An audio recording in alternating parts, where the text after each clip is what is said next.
पूजित सेवित काम निवारिणि पादयुगे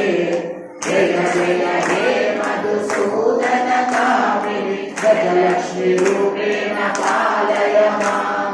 गजलक्ष्मी रूपेण पालय मां ऐकदवाहिनि मोहिनि चक्रिणि कालविवर्धिनि ज्ञानमये गुणगणवारिधि लोकहितैषिणि सप्तस्वरमुपमाननुते सकल सुरासुरदेव